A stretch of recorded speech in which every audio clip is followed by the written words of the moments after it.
I am burnt. I'm really, really burnt.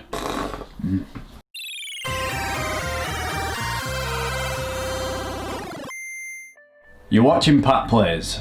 Now, in the last video we were taking a look at Terminator 4, which I made in 2004 with my friend Jared, but this was only one of a few films that we made together, and one of them that I want to talk about was actually hinted to in the background of one of the shots. Yeah, so if you actually looked behind me there, on the wall in Jared's bedroom is 2 film posters which I made. And I actually still have those film posters right here, inside this old VHS box that I made. So here they are, these are the posters that you could see in the background. So these posters were Wormz, The Fight for the Future, and Wormz 2, The Adventures of Pat and Jed. Now, Wormz 2 we can just forget about because that was a sequel that never actually happened. But what I do want to talk about is Wormz, The Fight for the Future, which is a film that me and Jared made in 2004. So as you can see by these posters that I made back in the day, I used Bill and Ted to represent me and Jared because the film was actually a time-traveling comedy just like Bill and Ted. Except instead of a telephone booth, we time-travelled inside a wheelie bin. Dun, dun, dun, dun, dun, dun, dun. So this film has crept up in earlier Pat Plays videos. I've mentioned it a couple of times now, and I think it's about time that we talked about it.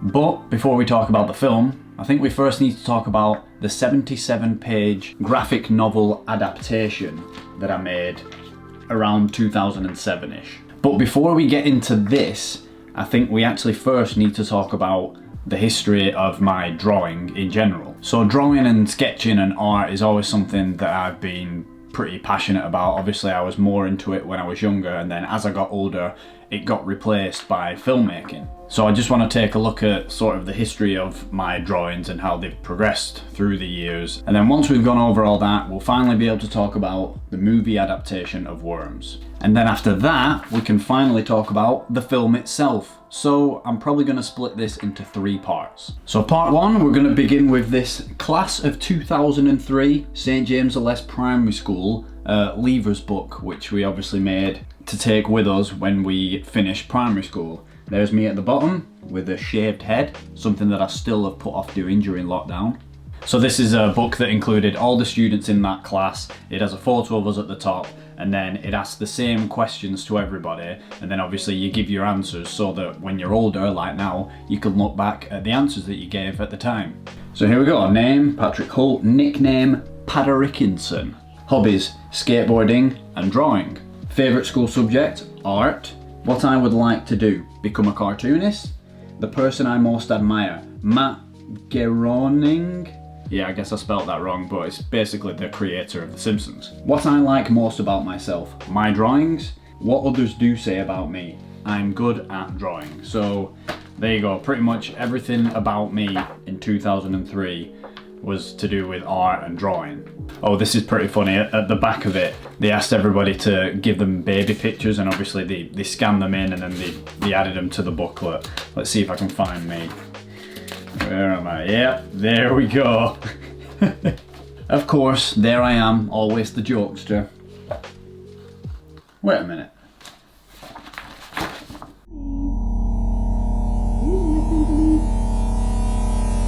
No.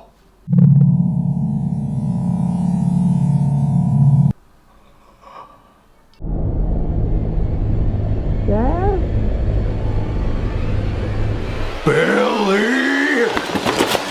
So unfortunately I don't actually have any of my primary school drawings or artwork to show you, but what I can say is that primary school is where me and Jared created Michael, who you will all actually know from that one time in a few episodes back I mentioned The Michael Show. So let's finally talk about The Michael Show. Roll its intro.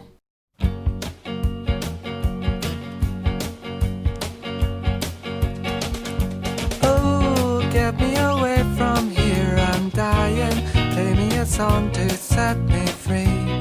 Nobody writes them like... So as you can see there, the Michael Show was a stop motion South Park animation style cartoon series, if you can call it that, which I made in 2006. So late primary school and early high school was all about drawing the Michael. So as we can see on the DVD cover which I made for the show, you've got, so there's Michael in the middle, some of the characters included on the right, that's supposed to be Gollum. On the left, that's Frodo Baggins.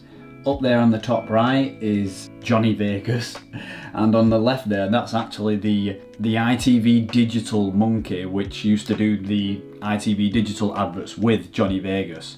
But for some reason, I always thought that it was Sky Digital, so the character in the Michael Show has Sky written on his t-shirt instead of ITV digital.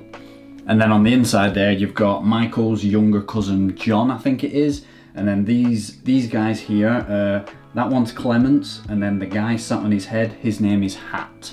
Now I don't have any of these drawings from primary school, unfortunately, but what I do have are some classroom scribbles in this scrapbook that I kept. So in fact on the first page of the notebook is a picture of Michael, which I drew myself in high school.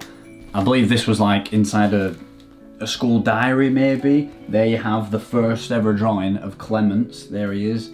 Clements, and there's Hat sat on his head. Oh, I've even written it there, Clements and Hat. We'll take a look at the rest of these high school scribbles soon. First, let's have a quick run through of the episodes of The Michael Show. So in episode 1 we get introduced to all the characters. We've got Johnny Vegas and the Sky Digital monkey here. Godzilla comes and starts destroying the town, and then we get introduced to some more characters, Frodo and Gollum. And it all ends with Michael turning into some sort of creature, eating his pet half dog, half sheep, and then eating Godzilla and saving everyone.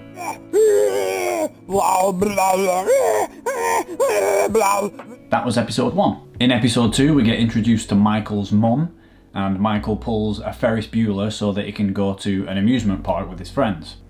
Yes! I got the whole day off school. You know what I'm gonna do?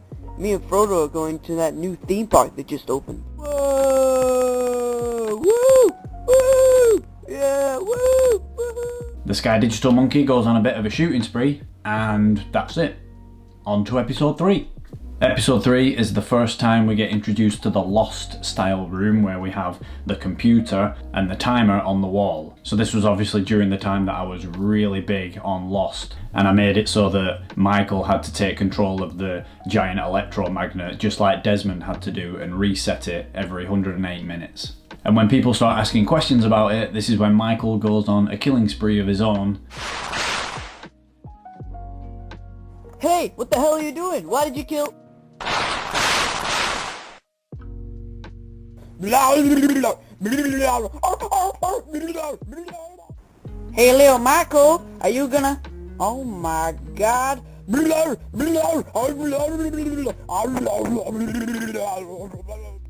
Well, it's had a pretty good day today. Holy crap! And that's it. That's the end of the episode. Next. Episode 4 was almost like a mid-season hiatus like they do nowadays, because Michael actually gets killed by Clements and Hat.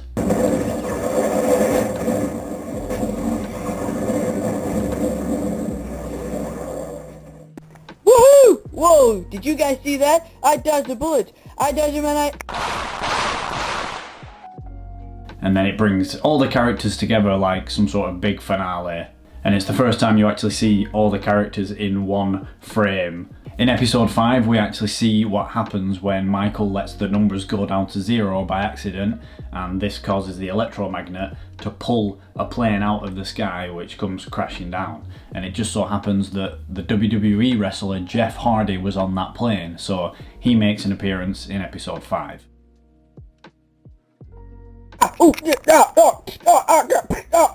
God! Oh, Michael! Oh God, they tore off my arm!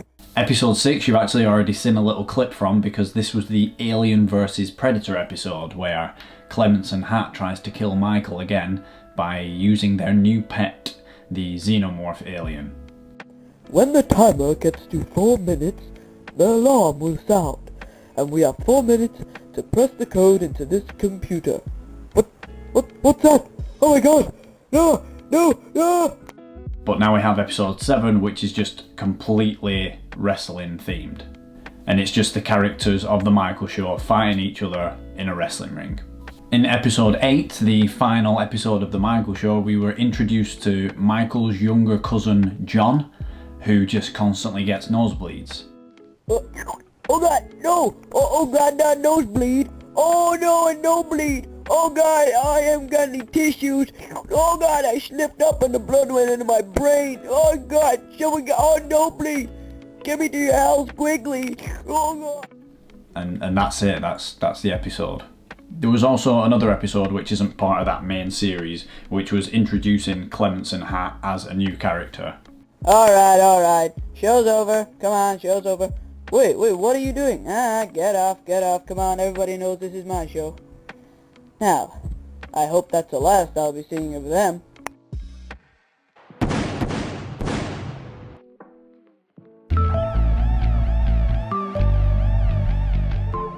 And that right there was The Michael Show from 2006. So now that we've got that out of the way, and we're still in the high school era of my drawings, let's take a look at some of the other doodles which I kept in this little scrapbook. I mean, straight away, even on the first page, it's like, what am I looking at? What the heck? What is going on there in that picture? Those are some pretty funky guys. Let's have a look here. Bionicle Seahorse. That one there, that's Giga Bowser from Super Smash Brothers, it looks like. This is where my Gremlins drawings start. There's Gizmo there getting wet and multiplying. There's Mohawk. Oh, that one's pretty cool. That's obviously the scene at the end of Gremlins 2 when Gizmo is in Rambo mode and he takes out the Mohawk Spider Gremlin.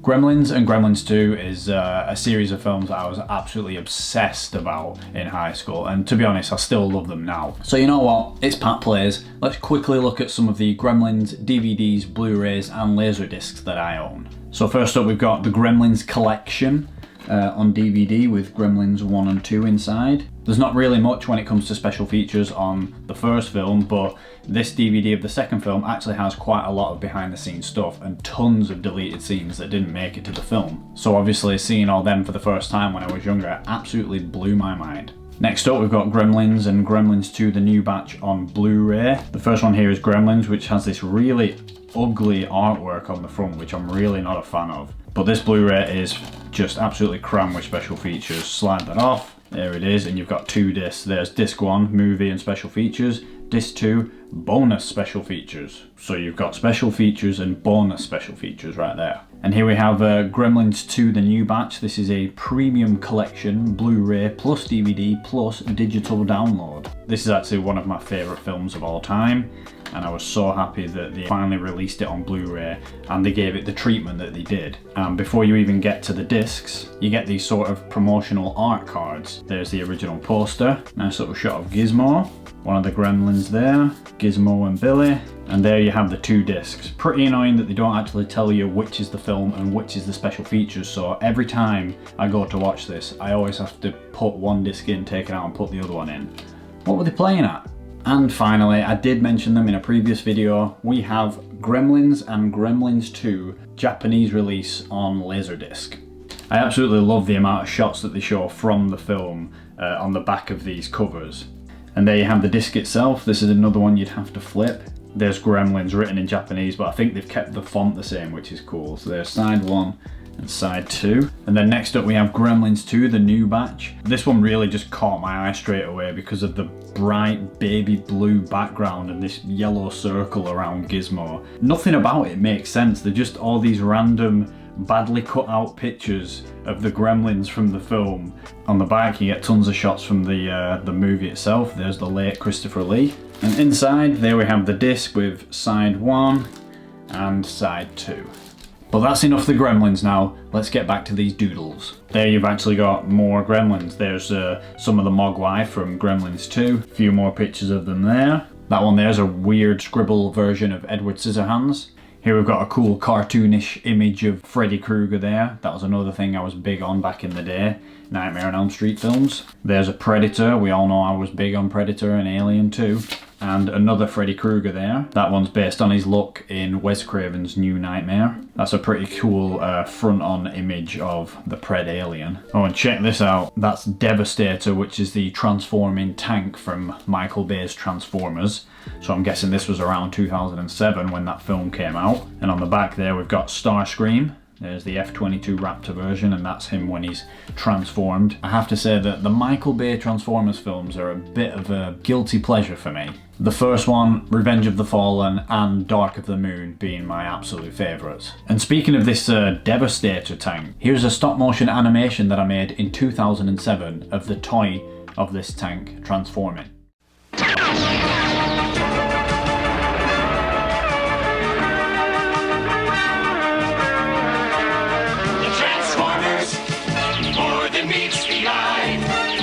Autobots wage their battle to destroy the evil forces of the Decepticons, the Transformers.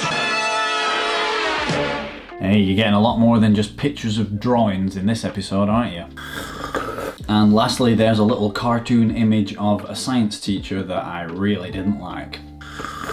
And yeah, so that was pretty much everything worth talking about in this little scrapbook of doodles from high school. But before we move on from the high school era of my drawings completely and carry on, let's first look at a little side comic that I did for the Sky Digital Monkey character of The Michael Show, which was actually a Hellboy parody called Hellchimp. There he is there. Instead of having Sky on his t-shirt, it's got Hell written on it. There's a little shaved down horns. Obviously he's got the big red right hand of Hellboy. Hellchimp is a character which was first drawn in an art lesson in 2005. There you go. I love it when I have things that I've actually dated so I know exactly when I made them. As you can see, just like in Hellboy, he was brought from hell through a portal created by... yeah, the Germans. And basically in each of these little 2-page comics it was just Hellchimp going out on a new mission to kill the next otherworldly creature. Here we've got a half human, half crab person.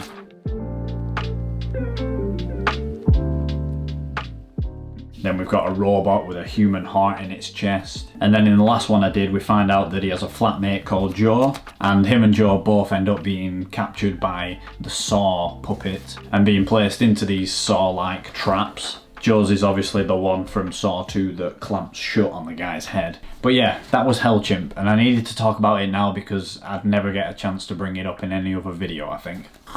So coming to the end of high school was also around the time that I was drawing all those alien pictures which I showed you in my Alien and Predator video, and I'll show you a few more of them now.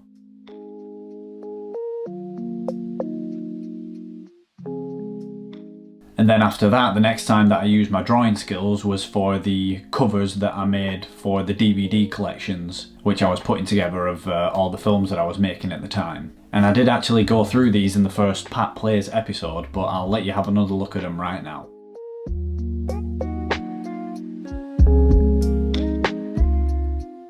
And that then brings us finally to the college years, or sixth form. Now, I'd always taken art as a subject, so as soon as it came to choosing my subjects for sixth form, I obviously wanted to do art. But I actually only lasted about 2 months in art. This was mainly because the teacher absolutely hated me and I absolutely hated her, and she would actually constantly put me down saying that my art style was too stylized. You either did things the way she wanted them, or that was it, you were terrible. And I actually have the picture that started all of this back and forth between us. It's actually this picture right here.